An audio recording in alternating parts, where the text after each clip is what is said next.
성탄절이 있는 이번 한 주간도 주님의 평강과 은총이 여러분의 삶에 늘 함께 하시기를 축원합니다. 오늘은 베드로후서 1장 12절부터 21절까지의 말씀을 통해서 하나님의 은혜를 함께 나누도록 하겠습니다. 사도 베드로는 베드로후서의 수신자들이 이미 복음의 진리 위에 서 있다라고 하는 것을 확신하고 있습니다. 12절 보십시오. 그러므로 너희가 이것을 알고 이미 있는 진리에 서 있으나 내가 항상 너희에게 생각나게 하려 하노라.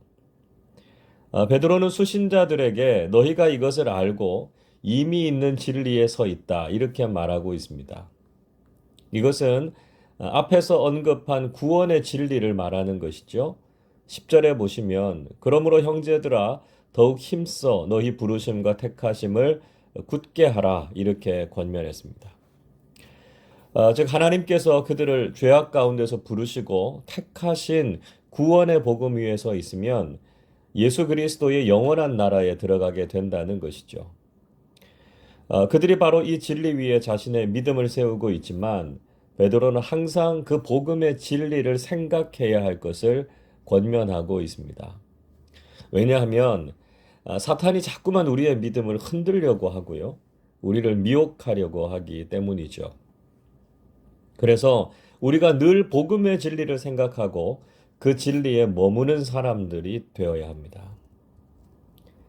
사도 베드로는 자신이 죽을 때가 가까이 왔음을 직감했습니다.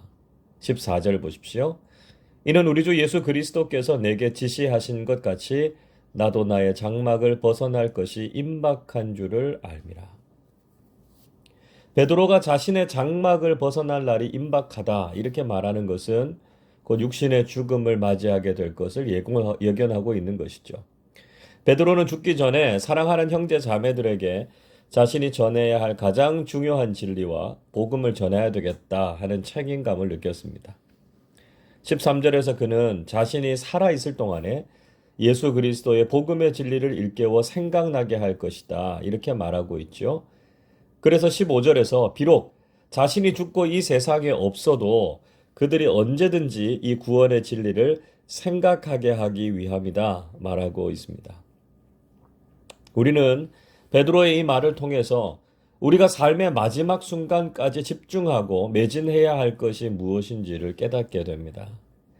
세상적인 가치와 그 무엇을 전하는 것이 아니라 구원의 진리와 복음을 전하는 것이 가장 중요하다는 것이죠. 우리도 언제 이 세상을 떠나게 될지 모르는데 마지막 순간까지 복음을 전하는 일에 열심을 내야 할 것입니다. 베드로는 자신이 전하는 복음이 결코 만들어낸 것이 아니라고 강조하고 있습니다.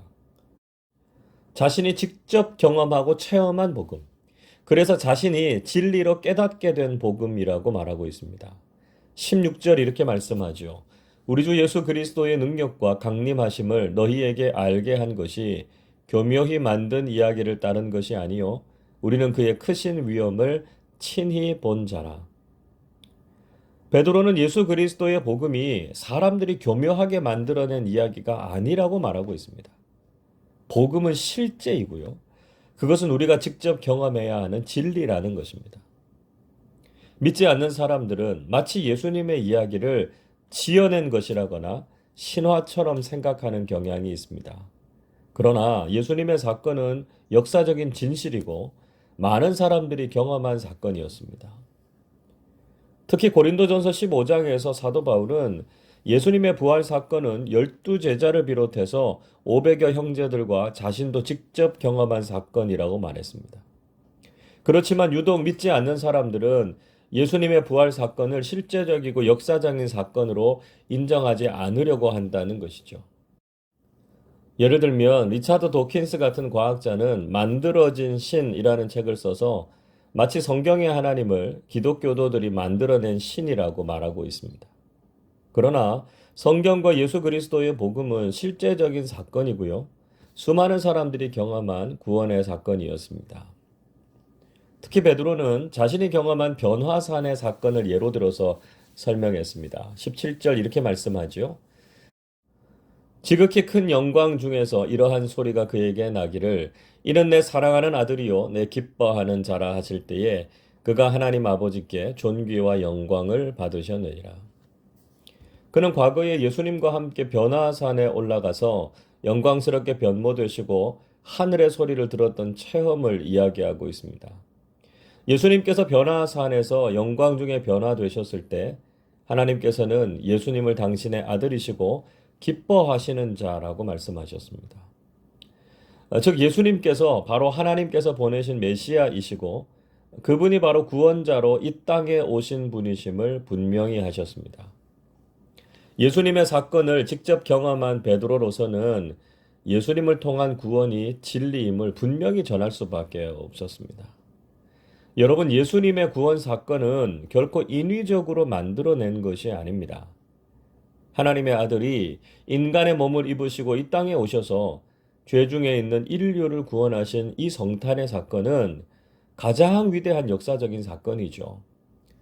우리는 그 사건이 분명히 일어났음을 믿고 그 복음의 진리 위에서만 구원을 받을 수 있다는 것을 확실히 믿어야 합니다. 사탄은 지금도 복음을 거부하고 여러 가지 속임수로 우리의 믿음을 흔들려고 할 것입니다. 그러나 우리는 결코 부인할 수 없는 역사적인 사실과 진리이신 예수 그리스도를 믿는 믿음으로 구원의 확신을 가지고 살아야 할 것입니다. 자, 그런데 베드로는 우리에게 더 확실한 예언이 있다는 것을 강조하고 있습니다. 19절 보십시오. 또 우리에게는 더 확실한 예언이 있어 어두운 데를 비추는 등불과 같으니 날이 새어 샛별이 너희 마음에 떠오르기까지 너희가 이것을 주의하는 것이 옳으니라. 베드로는 그들에게 더 확실한 예언이 있음을 상기시켜 주었습니다. 여기에서 말하는 더 확실한 예언은 무엇일까요? 20절 보시면 성경의 모든 예언 이렇게 언급하고 있습니다. 즉 베드로가 말하는 더 확실한 예언은 구약 성경의 말씀을 이야기하는 것이죠. 이미 선지자들을 통해서 주신 말씀이 예수님에 대한 더 확실한 예언이라는 것을 말씀하고 있습니다. 베드로는 이미 많은 사람들이 예수님을 직접 경험했고 놀라운 영적 체험도 했다는 사실을 언급했습니다. 그런데 사실 더 확실한 것은 이미 기록된 성경을 통해서 메시아가 오실 것을 예언하고 있다는 것입니다. 기록된 말씀인 성경은 우리에게 등불이 되어 주었습니다. 시편 119편 105절은 이렇게 말씀하지요. 주의 말씀은 내 발의 등이요 내 길의 빛이니이다. 하나님의 말씀이 우리를 비추어 주는 등불이 된다는 것이죠. 그 등불은 날이 새어서 샛별이 떠오를 때까지, 즉 주님께서 재림하실 때까지 우리를 지키시고 인도하시는 빛이 되신다는 것입니다. 자, 이 샛별은 동방 박사들이 보았던 메시아의 별을 떠올리게 하지 않습니까? 주님께서 다시 오실 때까지 성경의 말씀은 우리를 진리로 인도하는 등불이 되어 주신다는 것입니다. 그래서 우리의 신앙이 견고하고 흔들리지 않기 위해서는 하나님의 말씀인 성경에 근거한 신앙을 가져야 한다는 것이죠. 이 말씀은 우리의 신앙이 어떤 신앙이 되어야 건강하고 견고한 신앙이 되는지를 말씀해 주고 있습니다.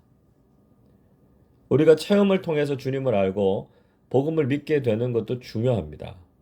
그것은 아주 강하고 확실한 복음의 체험이 되죠. 그러나 우리의 경험이 아무리 강하다고 하더라도 그 모든 것을 가늠해 볼 수 있는 척도는 바로 성경임을 말씀하고 있습니다. 그래서 우리의 신앙은 성경 중심적인 신앙이 되어야 합니다. 우리가 날마다 예수님의 은혜와 능력을 체험하는 삶을 살아야 하지만 동시에 성경을 통해서 검증하는 신앙생활을 해야 된다는 것이죠. 그래야만 우리의 신앙이 건강하고 흔들리지 않는 신앙이 됩니다. 베드로는 성경을 해석하고 받아들이는 데 있어서 아주 중요한 원칙 한 가지를 소개하고 있습니다. 20절 보십시오. 먼저 알 것은 성경의 모든 예언은 사사로이 풀 것이 아니니. 베드로는 성경의 모든 예언을 사사롭게 풀지 말라고 경고했습니다. 성경은 절대로 개인적인 생각이나 사적인 유익을 위해서 해석하거나 사용해서는 안 된다는 것입니다. 우리 주변에 있는 대부분의 이단들이 성경을 자신들의 교리를 위해서 잘못 해석하거나 아전인수격으로 해석해서 오류에 빠지죠.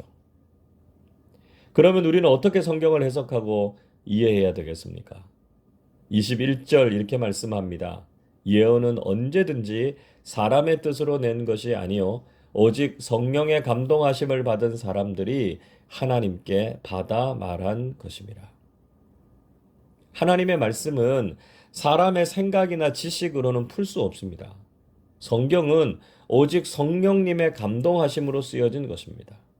그래서 성령의 감동하심으로 쓰여진 성경은 오직 성령님께서 조명해 주실 때에만 진리를 바르게 깨달을 수 있습니다.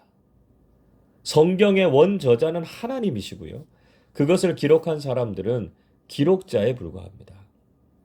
그래서 성경을 쓰신 하나님의 마음을 깨닫게 해주시는 분은 성령님이시다라고 하는 것을 알고요. 성령님의 지혜를 통해서 진리를 바르게 깨달아야 한다는 것입니다. 여러분, 우리는 하나님의 말씀인 성경 중심적인 신앙생활을 해야 합니다. 성경이 가장 확실한 진리임을 깨닫고 성경에 근거한 신앙생활을 하실 수 있기를 바랍니다. 늘 성경을 사랑하고 늘 성경을 읽음으로써 흔들림 없는 구원의 확신 가운데 서는 사람들이 되실 수 있기를 바랍니다. 조금이라도 인간적인 생각으로 성경을 풀거나 이단들의 잘못된 교리에 유혹을 받지 않도록 조심해야 합니다.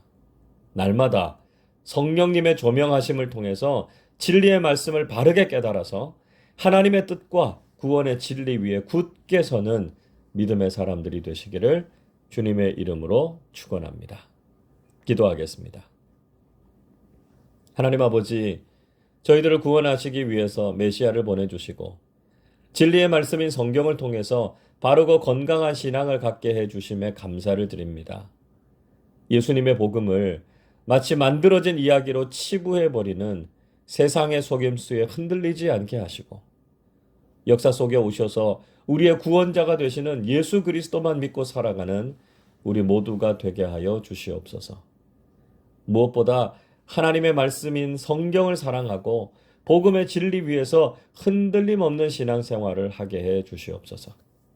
날마다 성령님께서 우리의 영적인 눈을 열어주셔서 성경을 읽을 때 진리를 깨닫게 하시고 성령님의 인도하심을 따라 진리에 합당한 믿음의 삶 살게 하여 주시옵소서. 우리를 위해 인간의 몸을 입고 이 땅에 오셔서 참된 소망과 구원을 주신 예수님만을 찬양하오며 우리 구주 예수 그리스도의 이름으로 기도하옵나이다. 아멘.